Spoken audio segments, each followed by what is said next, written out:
As Javier Milei takes care of the food, listen again to the best of Javier Milei.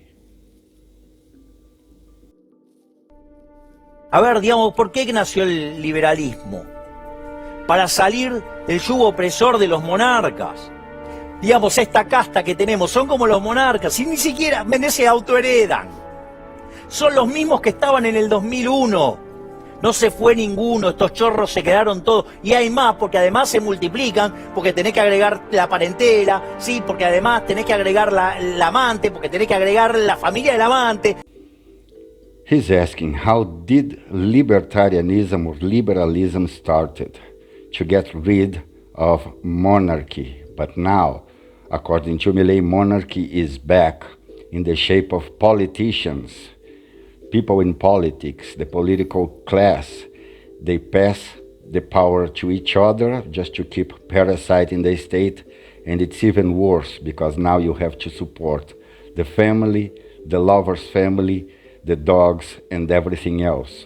His point is politicians are good for nothing parasites. It's been a long time I don't follow the American politics. I used to love it, to like it a lot. I remember Barack Obama and John McCain debating, Sarah Palin and Joe Biden debating.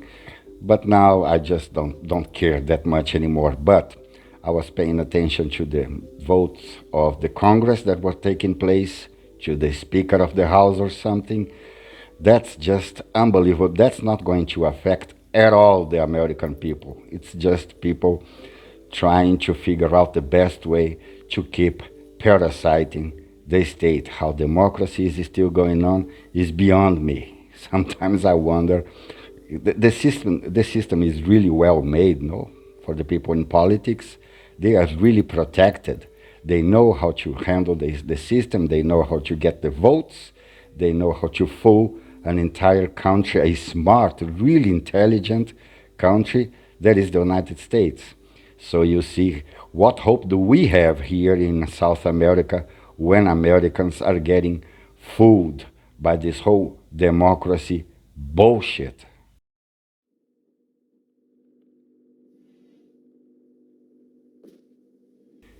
And back here to my game, Javier Milei got in this Rimworld by himself, naked, no guns, no weapons, no food, no money, no nothing. And my colony is starting to take shape. Would you look at that? No, Javier Milei is cooking right now. Bolsonaro, the Brazilian myth, the ex-president of Brazil now, just lost the elections to Lula, has a small tear under his eyes because, he's still crying. And, it's art imitating life. I just read on the news that he was actually crying. So, I don't want to go to jail. Well, you should have thought of that before running to this bullshit position that is the presidency. In any case, it's not my problem. That's Bolsonaro's problem. And he's sleeping.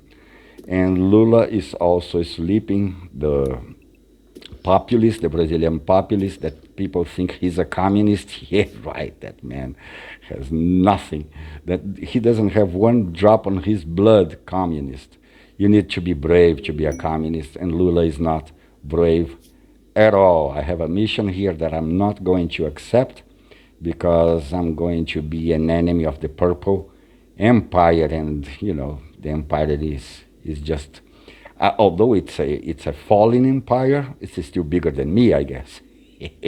So I'm not going to take that mission. I need another colonist, but I have the girl Nails in there that she's going to be really important in my anarcho-capitalist, in my libertarian colony. Bolsonaro was just crossing Lula. Can you imagine that? Those three living together. But Lula is my slave here, and he's never going to be upgraded to the colonist. He's always going to be a slave. I will not have any leftists as colonists. The girl Nails, I already have a good name for her. She is truly smart. She's beautiful. And I think that she can even be more important in my colony than Javier Milei himself. She is really big in the political scenario today, and I hope people like my newest columnist. This is a smaller video. I will ask you again to take a look at Sam Cedars, because he has tons of debates with libertarians. He's a progressive, but who cares, no? Progressive. I do not understand what progressive means even. Are those communists? What do they want? At any case, go to Sam Cedar, pay attention to those libertarian debates. They are really funny, entertaining, and educational. So that's it for today.